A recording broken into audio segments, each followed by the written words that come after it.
شيخو واجي الصومالي رجع أيها بيرك بحنجري اللي وحي هاي لكن ماشة قبل الدرب العاد كلا بحسابه مرة قربت إنكو حلاقي يعني لو أركبه نين ما أردت عرفت عنها لعب وعقوين ونين وينو ما عيال وينو عن ما أردت ورجع قرب مرة قرب واحد يقتنين كي إنه مرة رجال النمدي ماشي مسؤولين دو حقا مرة كسر داعي وهو سيمي إيه أصلا ضربة كل عضل تاسو أنا كدام قرآن كور رماي تاسو أرجع كرتا وضعية أو معناها كجنة لكن مرنا بقى نينك هدي وفي عنا هذا هوانت تاس ما باهنا أما بحي أما يبحين وحاول إن أي لنات وحلو قرص ده لما لي هذا ما كمته صح وح مشكلة أما كينيش وح حقيقة من الهوان لو في عنا هذا إله هو بركة يا شيخ من الضمر لو أنا أحسن حلال إله هو بركة إله بركة أنا والضمر هو يكون في عينه إله ورزقه قواسي هوانك وفي عين ضمر صح أنا ماله أنا أعرف هوانك أنا حوقت مقولها صح ودبعته ما يكبح له والله حلال إن عسل بركة كل ثلاثة عاو قبلها حقول جرت ما شاء الله مراكزته ما أنت أتصال يوروب تا أمريكا مالك جبت مسألة الشيخ إن لوصم أي سميان رنتان إن ضدك أنت أسجور سنة كورسين أما عايك وقت إجبارك أدين إن الله فرو اللي راد مساعد كمان أنت بيشوف حكي جرتو كورس أنا لا يرضى هذه أدو فعلا أنا أسجور ورجالي بدن بيوفايدين وحليش الشيخ حقيقة ما هو إن لابد أن يراه داونين تي في قبلنا أي أد فيلم أوجع شح مسلسله أد والسعودية إذا داونيس يا ويلك الصوق عليه أصلاً عيار بهجرتالي لما كان حوالي بدأ أن كان دعين مركب حورة إنه كقاعة الرمودكي وأصلاً وتيسرت أيضاً فيلم كذا من المعنى مري مركب سوق الضعين كقاعة ما الرمود كان سوق قصدي وده لما كان سكوير مار لا يرى شكله كحل وضي وأوحنا هذا قبلي كان تي في ودربك ودفتي أيضاً صار عادي كذب كليتي على سقف سالي الفربة كدعم مركي دعونا ما يقالين كل إن حيس ولا صباح على إن معرفة اللي يري جوركي بحكومة بري الرمود رمود كونترول هو معرفة أوسكار ما يساق هدي أي ماشاس أي معرفة الجيل له حتى هويتي سو بانت لأنه مقنع يساق بنام كوسو داون كراو يراده ما شاء الله ديجا اسك داو أو فيلم كاجا داو أما وحي أي مركا أي ربتي مسألة ملا داون كراو ملا مسألة كلوة طب كلمة تصميم لكن عن كهل لنا أو إن لسوء تنازل صح نيك تنازل هنا وانك رجعها تنازل النبي عليه الصلاة والسلام حديث أبو زرعة ولا سعكان مربع رواينا نسمع وشرح حديث كان إن شاء الله وآدي قيمة بدن علم بدنها كجرا هي شيخ إن شاء الله مركا هديها وينتو مركي ونك سا وفعنا هذا النبي عليه الصلاة والسلام وحيري عائشة وحكري كنت لك كأبي زرعة لأم زرعة غير أني لا أطلقك إلا أبو زرعة مركي ما طلقي نعم صح هديها وينتو يقدروا فهموا ويسو مركو نك سا كل كوليو وسا قاضي وحقوق هديه فهموا ويسو marka dambe uu iska gid Abu Zur'a isagoo waxa soo khayr ay ka sheegtay hadana uu furay sababta iyadana fahmin qiimaha uu geeyay Abu Zur'a meesha uu saaray martaba sax way sax laakiin nabiga Ali Aisha wuxuu ku yiri ana kuntu laka ka Abi Zur'a li ummi Zur'a li ummi sax sidoo Abu Zur'a ummi Zur'a aban ku ahay buu sax غير anni la utalliquki laakiin ma furay Abu Zur'a waa furay sax ana ku furay maayo marka taasna waxay ku tusinaysaa garanti waxtaasiya tagawada markii la yiraahdo xaaska aan wali ku furi maayo ta xikmada nooc nabiga fiiri wuxuu sallallahu alayhi wasallam itbinaanu si maanta anaga asagoo guursan maanta wuxuu leeyahay waa guursan mana guursan weligiisna uma bahayba taa booteenaya bootadaas idalo waxa loo baahan yahay bootada marka haweenka moogta guurku waa ku yani wax ilaahay ku faraday wax ilaahay uu xalaaleeyay oo naftooda inabtahay waa sida rag waxa la yiri ثبت في مسند الإمام أحمد النبي عليه الصلاة والسلام أيما امرأة تزوج عليها زوجها فصبرت كتب الله لها أجر المجاهد في سبيل الله نم ناق والبا دمر والبا صح وهوين والبا وننكيد ولا جورسد صح وكصبر إلا أمر إله هو إله بني صح كتب الله لها أجر المجاهد في سبيل الله وحلو قرآن المجاهد في سبيل أجر شيخنا شيخ عبد الرحيم الطحاسي كفر ما يقول لأن إلهي كتب الرجال على الجهاد وهو كره لهم صح رجعوا حلقوا قري كتب عليكم القتال وهو كره لكم صح نفتوا أن عبتها دقالك لك ونمر ذلك سيدا سوكالان ناقان وحلو لو قرادي إن ناكل اللي قرصد نفتوا ده وين عبتها صح هذا مركز صبرته هذه يد ينمكي كتب عليه الجهاد وكره كوها هذه اسكو درجة نقولها كمان إلهي ترتيز أصبرته وحول وجرجل كل قطه إن قارب واحد هم بور هبل جوري أيوة كاسة رمد قال كتمت تقاركود دتكي ما أرت عقل لها اسكو عرجان برجع كيسو بار marka waxaan ka wadaa marka adiga lagu bootay maalada ha marka adii uu qofku guursanayo waa sideeda ilaahay wuxuu baneeyay waaye laakiin in qalubta la ilaaliyo qulubta ha nabiga kaleey sallallahu alayhi wasallam rifqan bil qawarir qulubta haweenta in la ilaaliyo waa wax muhiim ah maan dhaxasan ka waramayo waxaan ka waramnay aayad oo quraanka oo ilaahay wuxuu yiri ma ja'ala Allahu lirajulin min qalbayni fi jawfi nin ilaahay qalbigiisa laba qalbi joofkiisa ma yeelin baa leeyahay hadaba haweentu ma laba qalbi bay leedahay laba qalbi ma laha haweentu laakiin wuxuu ka soo istinooday quraanka meeshan waxa jirta rajulku طول عمره مرنا قلبي لبا قلبي ما يلنك مالك ولا شيء لا مالك دمنay laakiin haweenka waxa lagu soo darway laana haweenka waxa soo mara 9 bilood oo qalbi kala wad صح وقلبي ilmaha وبالتالي quraanku waa daqiiq hadii uu dhila ma ja'al Allah li insaanin fi jawfi waxa dhila joofkan waxa la gudaha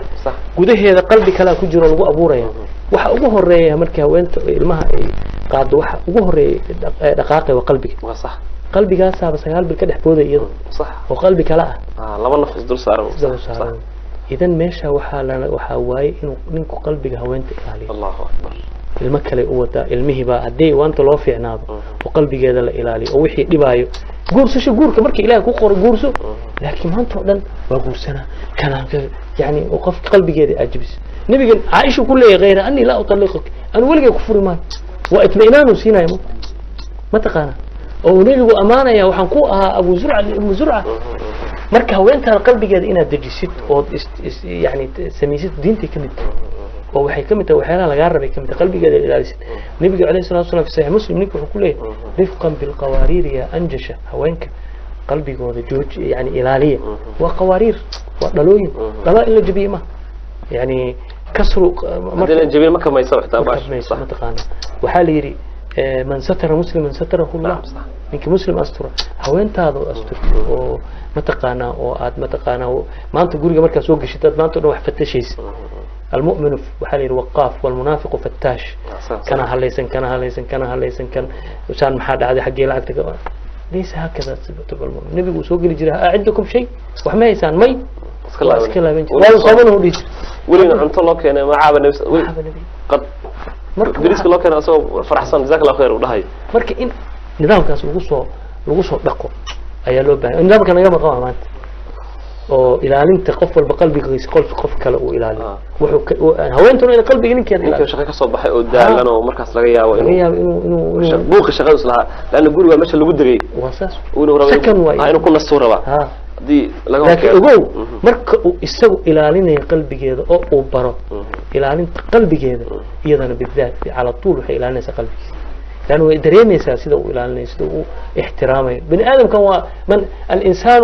مجبول بحب من أحسن إليه أكيد قف كو إحسان فلا مجبول بقولها إن أتباع كو إحسان في شيء ما بقصب صح أحسن إلى الناس تستعبد قلوبهم فطالما استعبد الإنسان الإحسان إنسان أحسن إلى الناس تبكي أدو في عنه هوين الناس بركوا في عناد قلبي كذا وحاول هو ريجا يبقى إحسان كذا فتحسن إليك فطيلة هاد متقانا بركة أحسن إلى الناس تستعبد عقولهم قلوبهم الله أكبر إحسان إلى الناس ذلك أبوه رأيه إحسان فلي سيدا الأقربون بالمعروف وأقول ما أنت رجع حواي وحكي سبعنا كوكا سوق قصلا وشيكينا مخايد ونك ورجع مركز سوق قالنا أو عنتدي أو جيفكي أو كذا أولي أو إن أنا قص شال رماشا أو عيارتيد أو وكف تنتيد أو ما أنت قلنا أديك مركزها وين كان محاسب صباح ما أنت التليفون يدنا شيك كرات سنس نينك يدي اسمه نوال بوحاول وكربا قف كان واجب كيسي وكربا إن برنامج كان اللي بدلوه ورجعوا إيه بدلان هذا الدعاء وحلالها ورجع بدون شك رجعت صالحة لا نعيكو إلهي رجال قوامون أود إلهيكو صالح نروح على هاي كالنت وين ورجع اسبدك أيك ما أرد أصول عيسى كل وقت لو أحسن وأنا قاعدين إنما هو مهم جدا موضوع أدونا كلمة أدونا أحسن ما تكلم واجسي ورباه إن ما عرفت يعني حقيقة موضوع لن مرة لن أنفلن قين وكف عنا لها وقت وعود نوير واتهاي شيخنا الفاضل إن شاء الله تعالى حارب نعم قويس لنا قصور لقنا حارب سلفة ملكي سؤال شعوده مسوى كسوى قاعدين علمي وحاد عظيم marka ilmaha meesha la keenay sheekhu ingiriiska meesha aan joogno in dadku ay ay galaan maarta ilmo xabsi badan Soomaaliya waliba aad xabsi loogu badan yahay ilaahu aamin ilmi waxa laga yaabaa wax aan waxba ahayn inuu xabsi ku galo hooyadii iyo aabii ilmi laga xirayna marka la weydiiyay cabsi ka baqeen shacabkii Soomaaliyeed la noolaayeen inay tiraado hooyadii wiilkayga wuxuu jiraa gaalkacyo wiilkayga wuxuu jiraa Muqdisho wiilkayga jaamacad buu ka dhigtaa dalka meesha ugu dambeys oo ayaduna ay been ayadu ka baqayso shacabkii la noolay wajiga waxay ku tahay arimaas waxa ka dheelay talaka bixin leeyahay wallahi duca baan ka bixinayna in Ilaahay dadka ilmaha u hagaajiyo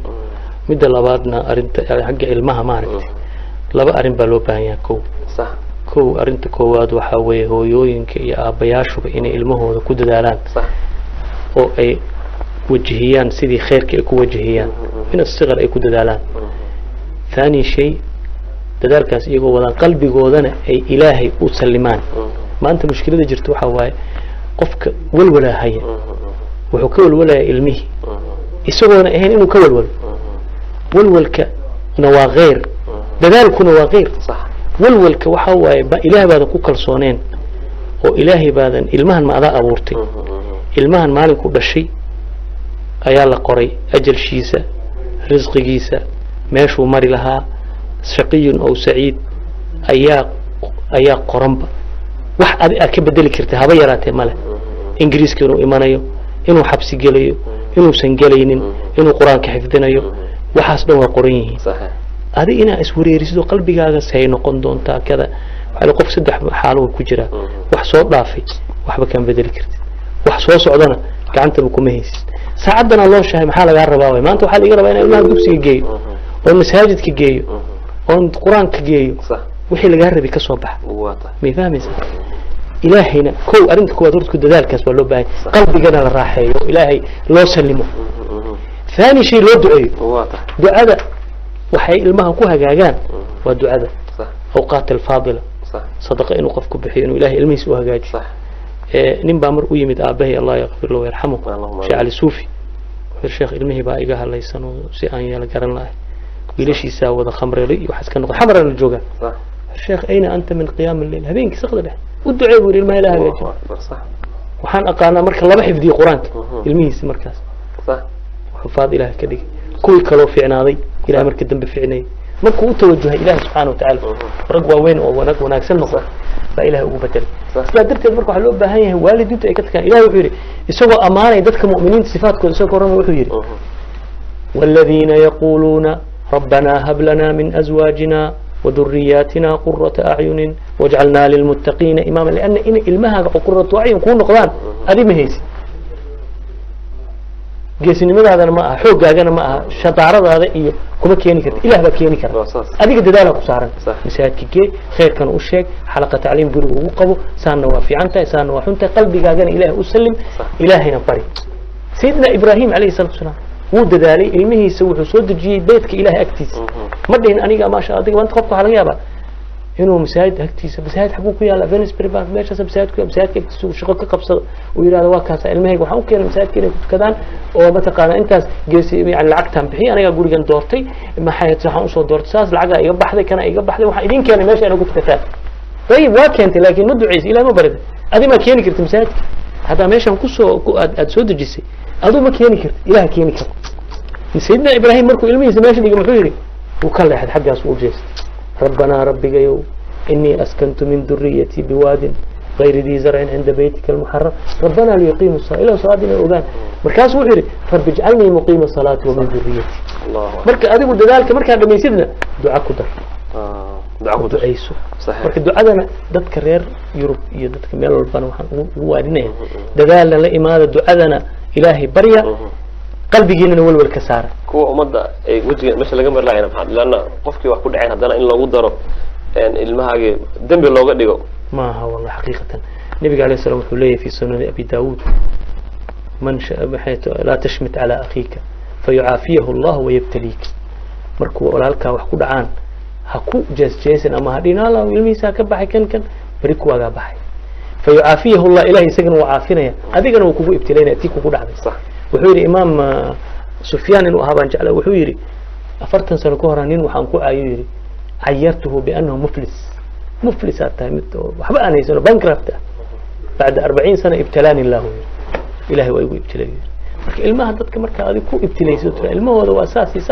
bari kuwaaga ku dhacaysa marka inuu qofku is ilaaliyo dadka wax ku dhacaan in la garab istaago oo la qalbiga